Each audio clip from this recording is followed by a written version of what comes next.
How rare in the world.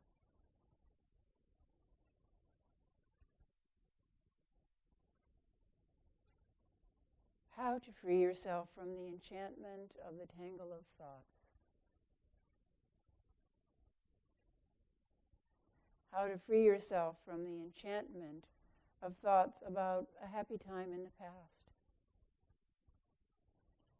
How to free yourself from thoughts of a very difficult or traumatic time in the past. How to free yourself from the enchantment of the tangle of thoughts of an imagined happy time in the future.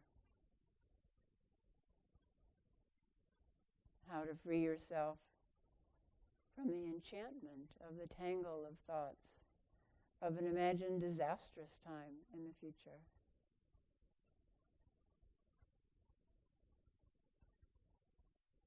Does our mind enjoy all of these thoughts, even the difficult ones? Investigate. To free ourselves from the prison of thoughts, we have to have a glimpse of the freedom that arises when you realize certain things about your thoughts.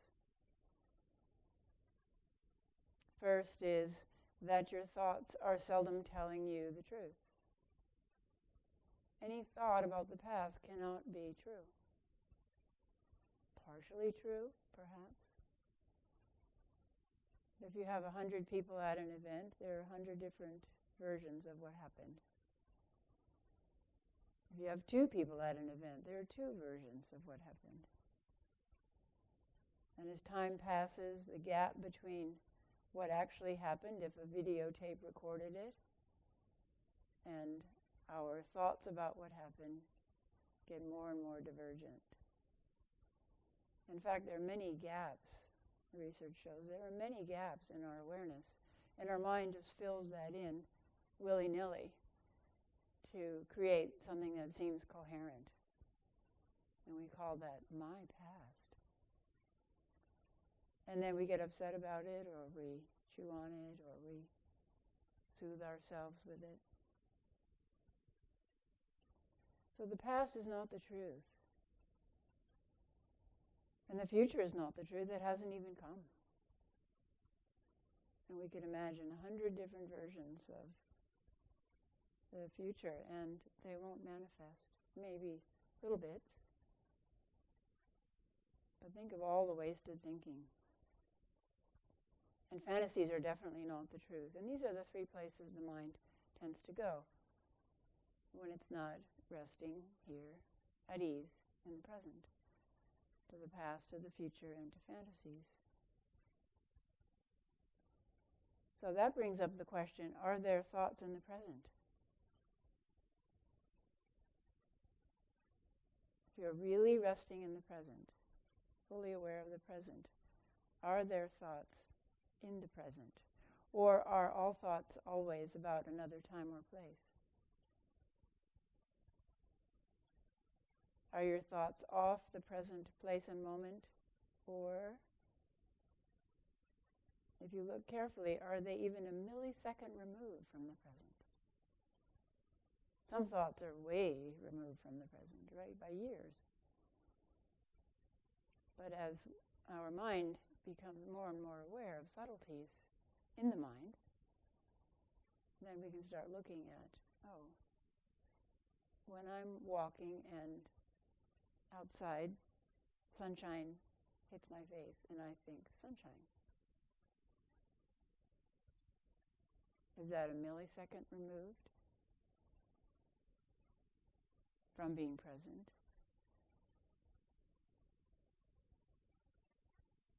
Another way to free ourselves from the prison of thoughts is to realize that you are not your thoughts.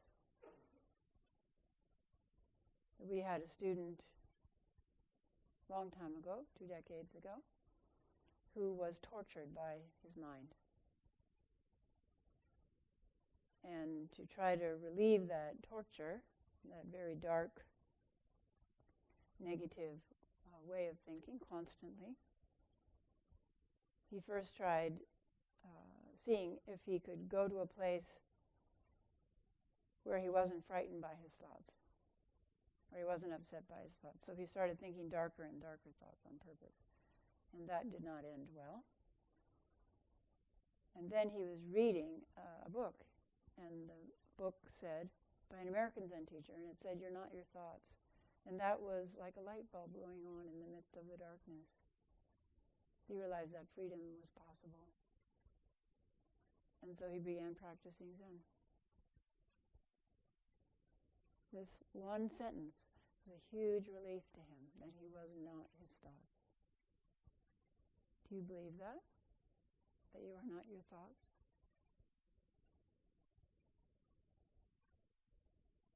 What percentage of the time? There's a third way to free yourself from the prison of thoughts. Everyone has had an experience of what lies behind thought. Everyone, however brief. We call them peak moments.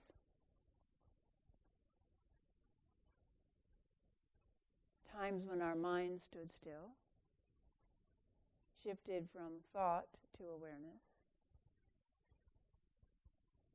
and we were completely and purely present. You never forget these moments because they were not manufactured by the mind. The mind had to stand out of the way for these moments to occur. I remember a glimpse when I was 14 or 15, and I was waiting for a bus in Korea at night by myself, and I was looking up at the sky, which was unobstructed by light. Korea was very poor at the time. And so the sky was pitch dark, and it was filled with stars. And suddenly my mind zoomed out into the infinity of space. And I could see myself on that pitch dark road as a tiny speck in a vast universe. I was both the tiny speck with the upturned face and the whole of space, stars, cosmic dust. Time stood still. Then it started again as the headlights of the bus came around the bend, and the bus stopped, and the young, insignificant girl and the immense universe got on the bus.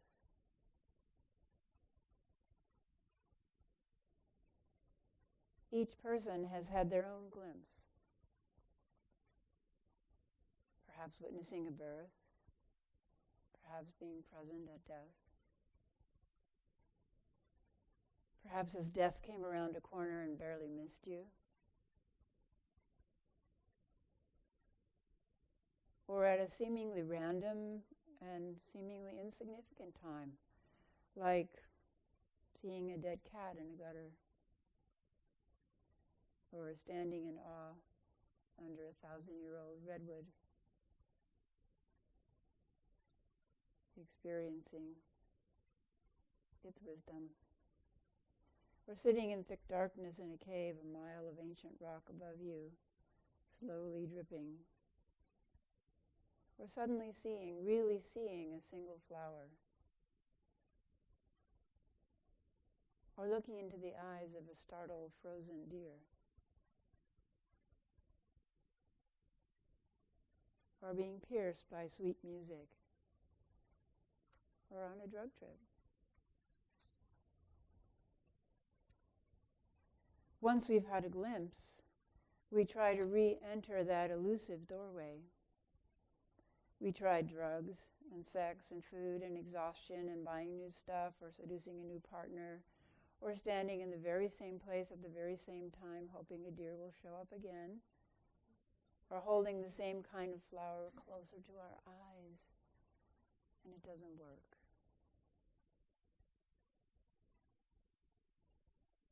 Because deep down we know that as long as we are dependent upon this other thing,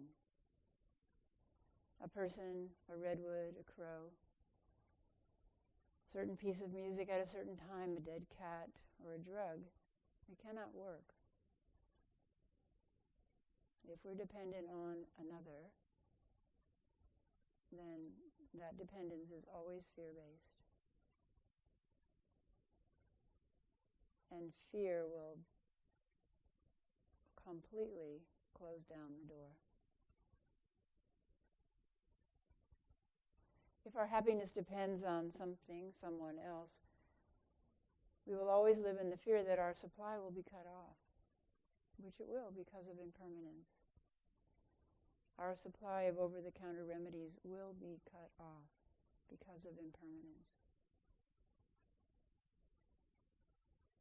And then we come to practice. It promises that we ourselves, by ourselves, with the help of teachers and the Sangha, will be able to open that door.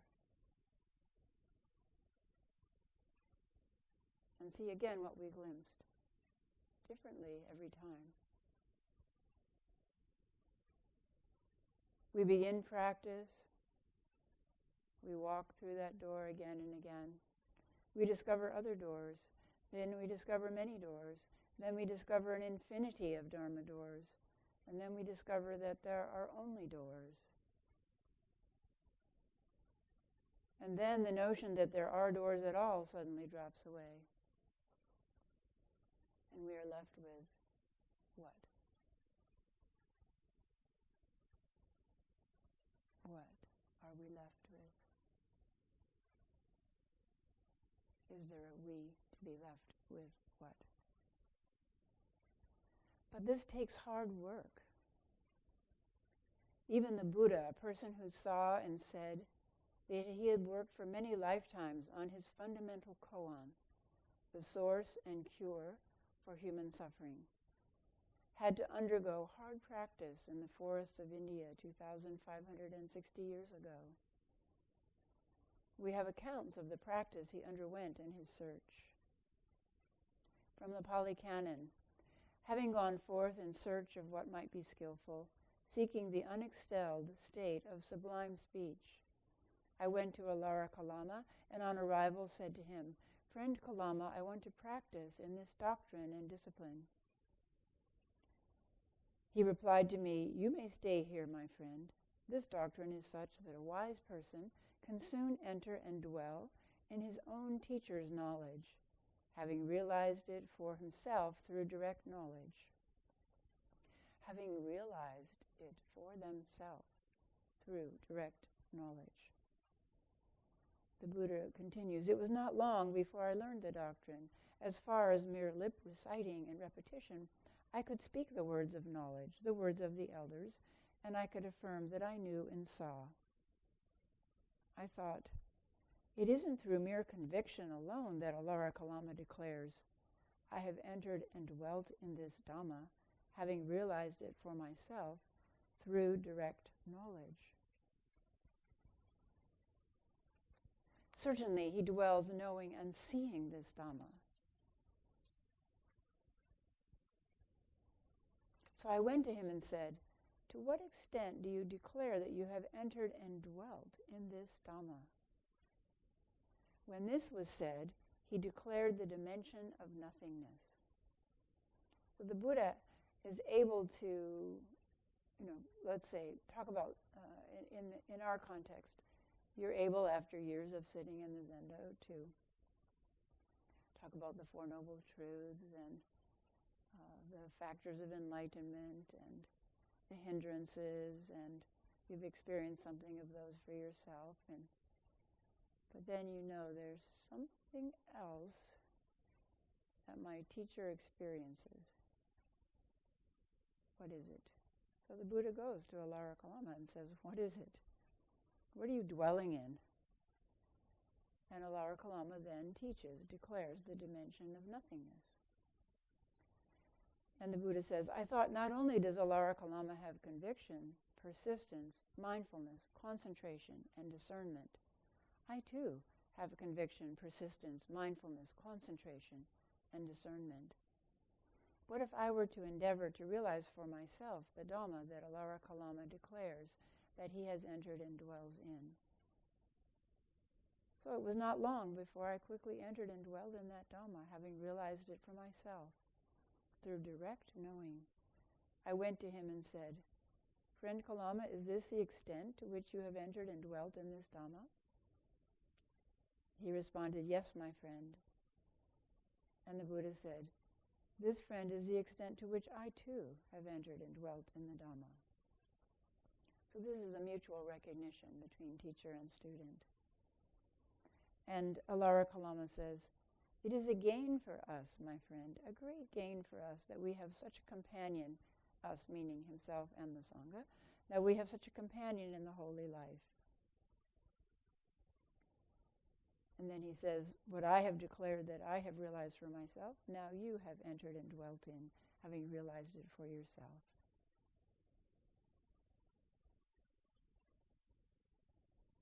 So then Alara Kalama says to the Buddha, "As I am, so are you. As you are, so am I. Come, friend, let us now lead this community together." And then the Buddha continues, "In this way did Alara Kalama, my teacher, place me, his pupil, on the same level with himself and pay me great honor. But the thought occurred to me, this Dhamma leads not to disenchantment, to dispassion, to cessation, to stilling, to direct knowledge, to awakening, nor to nirvana, unbinding, but only to reappearance in the dimension of nothingness. So, dissatisfied with that Dhamma, I left." So the Buddha knew for himself, this is not the end.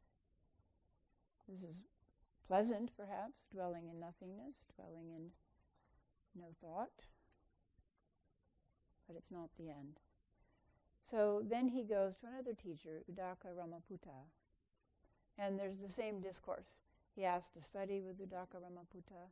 He studies with Uddaka Ramaputta, intense study, asks for then, learns the doctrine, can recite the doctrine and teach it quite well, but then realizes there's something else. And so he asks for and is taught the ultimate teaching of Uddaka Ramaputta. And when this was requested, Uddaka declared the dimension of neither perception nor non-perception.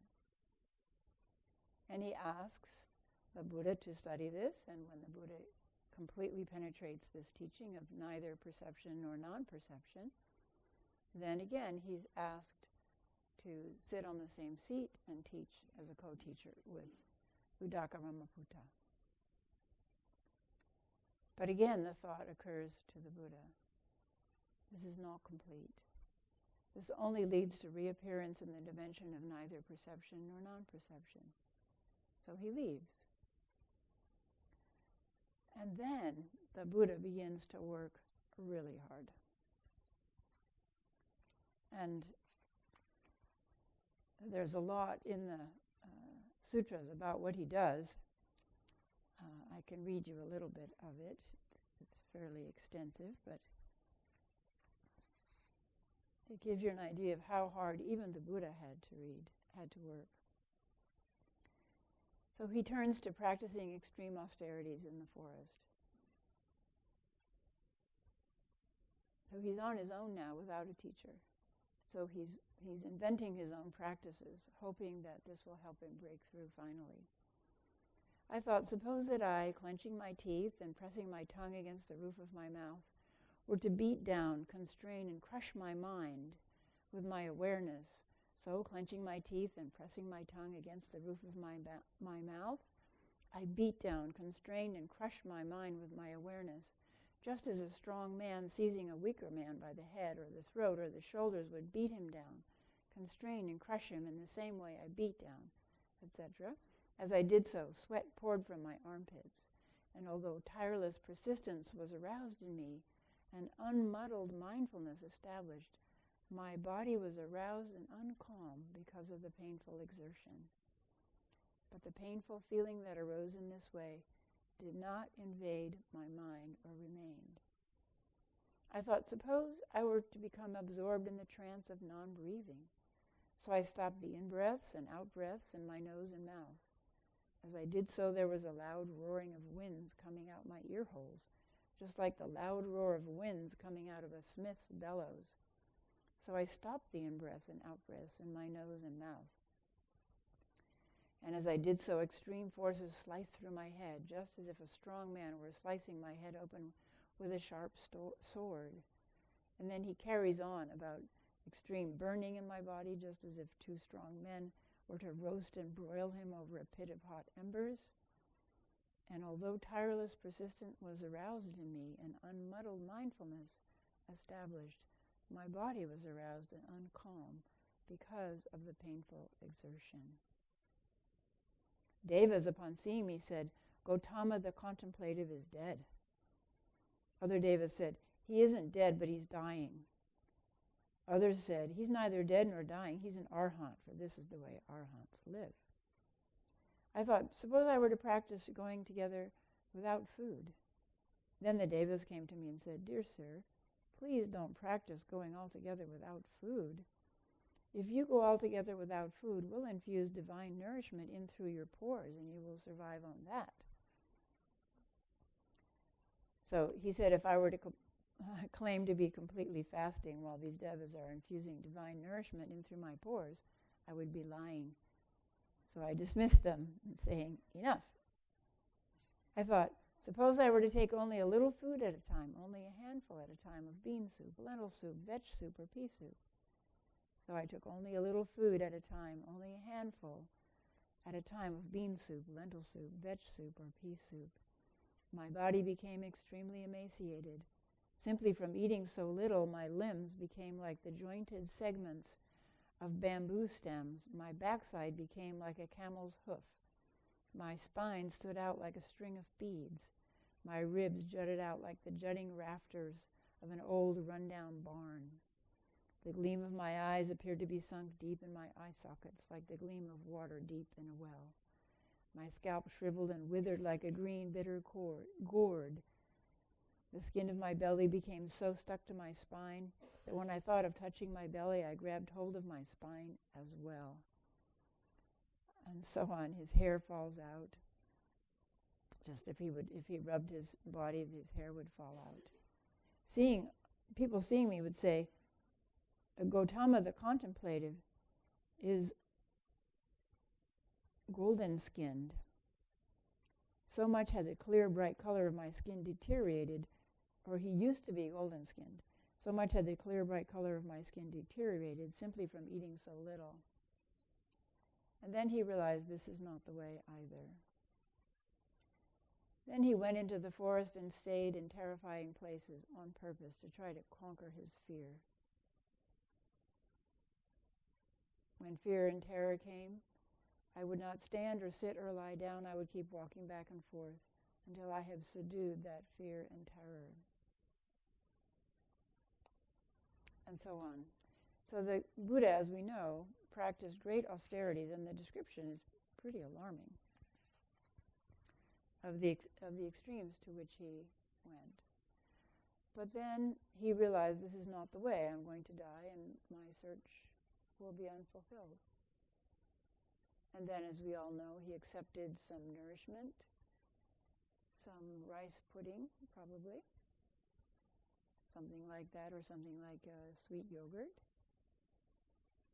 and decided to sit under the Bodhi tree. But he sat in a particular way. He remembered when he was a child, and his father was plowing a field, and Siddhartha as a child, was put under a rose apple tree to rest in the shade. And he entered, it sounds like a spontaneous state of samadhi, in the cool of the shade apple tree, in the out of doors, listening perhaps to the birds and the sound of plowing. And he, at this point in his life, he remembered that and decided, this is the way I should practice. So too, our practice is a combination of very hard work and renunciation, giving up all of the comforts of home, being able to go to the refrigerator and eat any time we want, being able to take a hot shower without competition, being able to go to the bathroom or stretch our legs or walk outside anytime we want. We purposely put ourselves, as the Buddha did, in a place of constrainment. Agent McMullen said Sesshin is like putting a snake in a bamboo tube. It can't wiggle, so it can't get anywhere. And that's what we do on purpose here in Sesshin. So that we're forced to look inward. We're forced to look at the prison our mind is constantly creating. And look at it until we get sick and tired of it. And we're willing to give it up.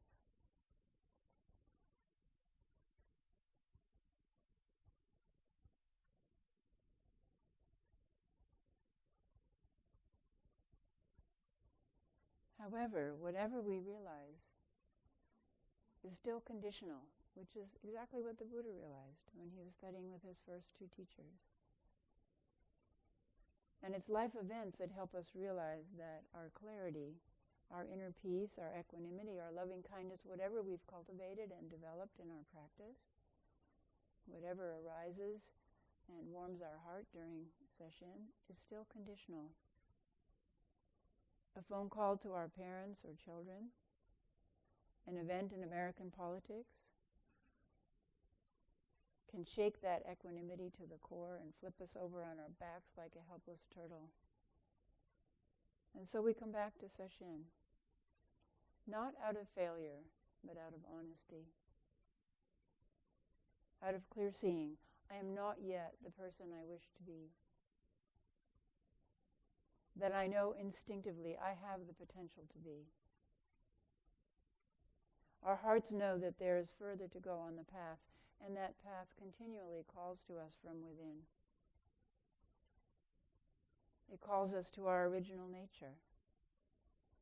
It calls us to Sesshin, where we have this incredible luxury of spending 7 days letting down the walls that keep us from experiencing our original nature and then living it. Dogen Zenji taught that our original nature, our Buddha nature, is inherent.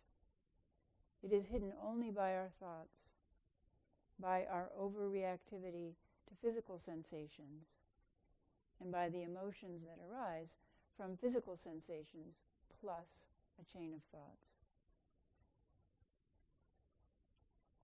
Sometimes I send videos to people, including my grandchildren, and I saw a video of small children failing, fails. We seem to be fascinated in this country with fails.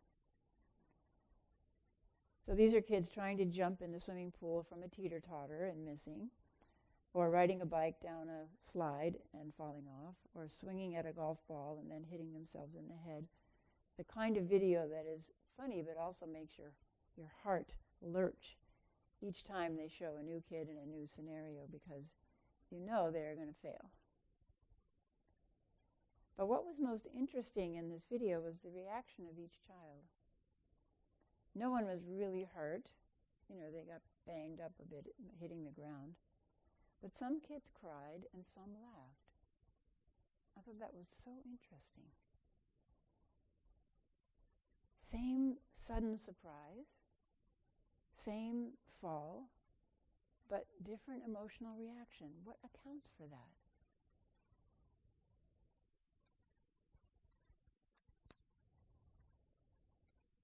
Is it different thoughts in the mind? Is it different conditioning? If it's thoughts in the mind or past conditioning, how wonderful, because if we have practice, we can change that. We're not stuck in an unhappy reaction to life events. We can change our reaction to unexpected events or even abrupt reversals in our life through practice. In the Fukan Zazengi, Dogen Zenji advises, the way is perfect and all-pervading. How could it be contingent upon practice and realization? What need is there for special effort? In modern teaching words, well, just sit like a Buddha and your Buddha nature will reveal itself. I would add, if you have a long time to wait. Or don't even sit, because you're always manifesting your original Buddha nature. This has the danger of sliding into what's called Bumpu Zen. Nothing to do, just everything you do. If you're sleepy, that's a sleepy Buddha. If you're hungry, it's a hungry Buddha. If you're stealing, that's a stealing Buddha. It's like, good luck. But Dogen Zenji continues, and yet, if there is a hair's breadth deviation, it is like the gap between heaven and earth. If the least like or dislike arises, it is like the gap between heaven and earth. What does he mean by deviation? If the least deviation arises, deviation from what? What do like and dislike deviate us from? This is really important to investigate. Not during this session, but in ordinary times we often chant verses of faith mind. It says the exact same thing. The great way is not difficult for those who do not pick and choose, those without aversion and clinging. What do like and dislike deviate us from? If we could be free of all thoughts of like and dislike, how would that change our life? That's pretty amazing to contemplate. If you could be free of all thoughts of like and dislike, what would your life be like?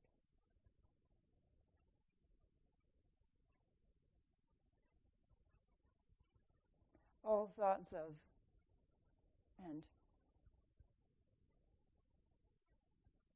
in the extreme, must have it to be happy, or got to get rid of it to be happy. But then, as the extremes modify, then it becomes more and more subtle. So what do those thoughts pull us away from?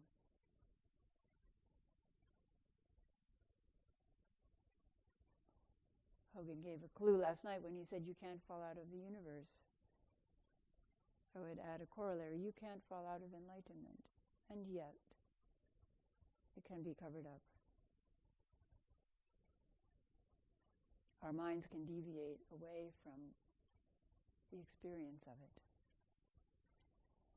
As Hogan mentioned last night, 1,500 years ago, the sixth Zen ancestor, Hui Neng, was cutting firewood when he heard a monk reciting the Diamond Sutra. And a single line penetrated his heart-mind and shattered delusion. Produce thought that is nowhere supported, is one translation. Nowhere supported. What does that mean? Thought that is nowhere supported. Supported by nothing. Who is at the center of our thoughts? The impetus for our thoughts. What is the continual support of our thoughts, the origin of our thoughts? What happens if we let go of that center, that support? Accordingly, Hui Neng taught the practice of no thought, from which sudden enlightenment would emerge, because that was his experience. Hearing that one line tipped him into no thought, and then into an opening. Many teachers teach the method that worked for them until they realize that other people are not me. And then there's a lot of work to do. And all of you help us with that work. Understanding, helping you to understand your own mind helps us to understand the diversity of the big mind.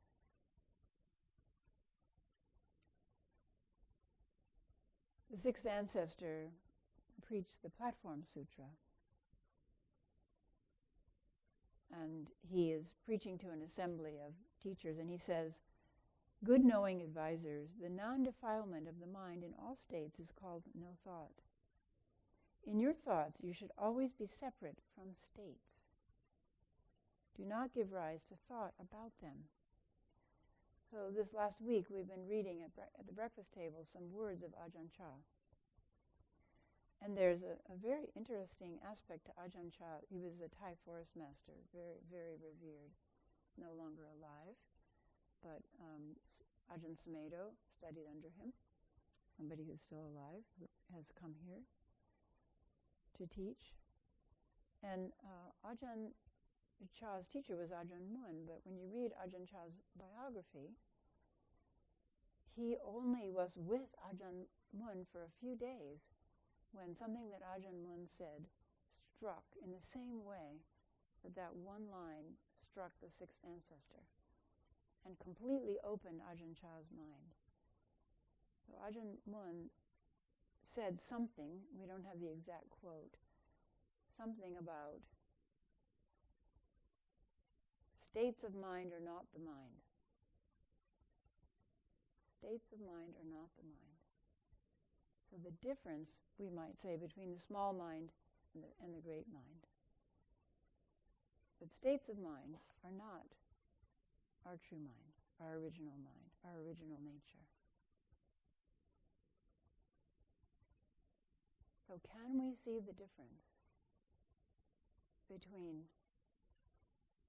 mind and mind, between states of mind, constantly changing states of mind, and mind? It's the difference between the experience of being struck silent by a sunset, time standing still for a few moments, and the experience of hearing someone or your own mind saying, "Isn't that a beautiful sunset?" Completely different. And yet, we let our mind prattle on and on. But here we have a chance to get beyond that. How to approach the diminishment of thought that all the great teachers recommend. How to approach the settling of the mind. Those of us who haven't been instantly enlightened by hearing a few words of Dhamma when our mind happened to be idle, how do we practice? Concentration. In my experience, it cannot be bypassed. In my own experience and my experience teaching, it cannot be bypassed. We want to go straight for a luminous, boundless mind, but our experience is tight, complaining, restless, crazy mind. We have to sit and use a method to concentrate and settle the mind. How to go from small mind to big mind. Master Sun Hua says that we do it in stages. We go from wild, scattered mind to simpler mind to one-pointed mind, and eventually we fall into no mind. But do you see, as you do these very practices, it is a bigger mind that is already operational, helping us to know which mind state we are in. So there is already something larger than mind states. It is one of the most curious and beautiful aspects of our practice. We can use our mind to train our mind. Our larger mind says to our smaller mind, okay, now focus on the gentle in and out rhythm of the breath. Or our larger mind says, now listen to in more and more clarity and detail to sounds. Our larger mind notices that our smaller mind has strayed away and gently brings it back. Our larger mind tells the smaller mind to concentrate more steadily and stably. Our larger mind notices how crazy the smaller mind is. I have a game I play with myself during session, and I try to remember the craziest thing my mind said. So yesterday it came up with something kind of weird. My mind so I'm sitting and, breathing and so on, flowing with the breath, and then my mind says, consider the two customers. It's like, what?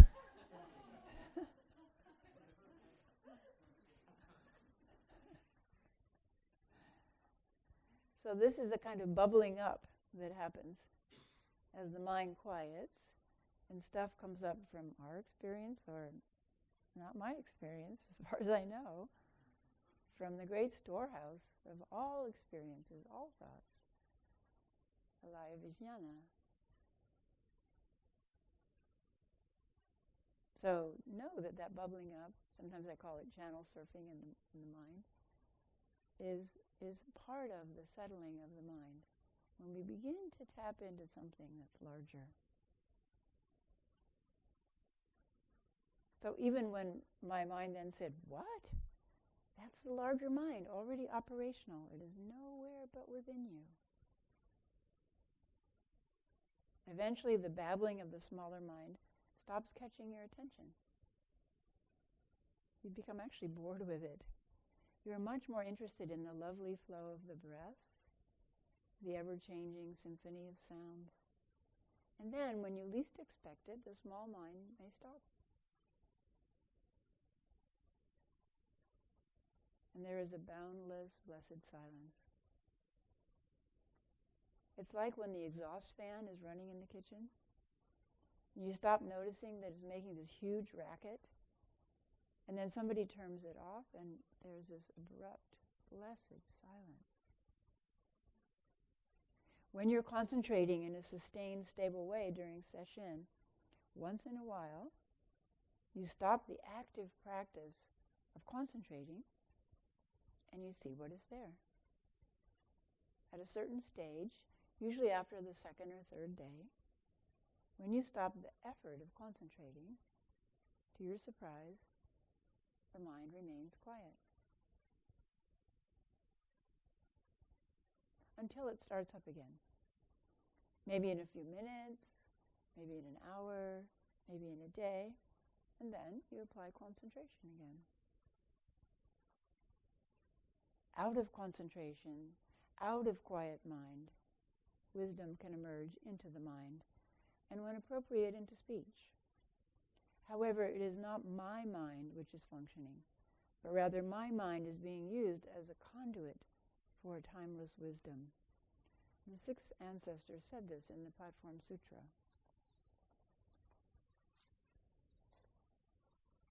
The master instructed the assembly, good knowing advisors, this Dharma door of mine has concentration and wisdom as its foundation.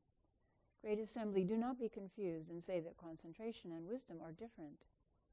Concentration and wisdom are one substance, not two. Concentration is the substance of wisdom, and wisdom is the function of concentration. Where there is wisdom, concentration is in the wisdom.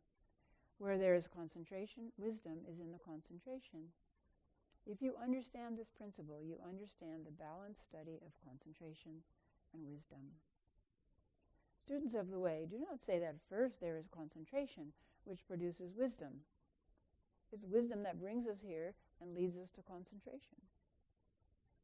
Or that first there is wisdom, which produces concentration. Do not say that the two are different. To hold this view implies a duality of Dharma.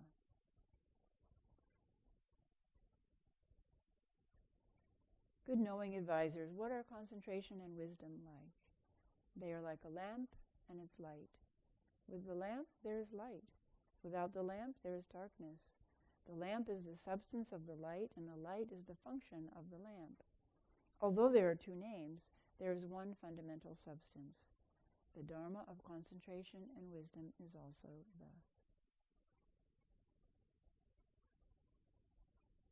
The night before we began this session, we did Fusatsu, which is the ceremony of repentance, acknowledging completely and letting go of all of the unwise and unskillful things that we have done, and then renewing our vows. And the last of the vows, they're the precepts, and of course the precepts are the basis for our practice. One nice thing about Sesshin is you pretty much have to keep the precepts. At the end of that ceremony are the four great bodhisattva vows. And in the Platform Sutra, the sixth ancestor says, after they have done repentance, as you have repented and reformed. So reformed has a funny connotation in our English language, like you have to go to reformatory school or something. But reformed means we dissolve and then we reform in a better way. I will now teach you to make the four all-encompassing vows. So this will sound familiar but different. I vow to take across the limitless living beings of my own mind. I vow to cut off the inexhaustible afflictions of my own mind. I vow to study the immeasurable Dharma doors of my own nature. I vow to realize the supreme Buddha way of my own nature. To study the self, to penetrate so deeply into the workings of the self that you emerge on the other side into freedom, enlightened by the 10,000 events of appearing and disappearing. How to free yourself from the enchantment of the tangle of thoughts. Don't grasp at enlightenment. It exists within and around you, closer than your own blood, your own breath, your own cells. You cannot fall out of it. Just practice diligently, steadily, and it will surely manifest through your body, heart, and mind. We are not in charge of the time or place, but this place and this set-aside time make it possible. Please, practice well.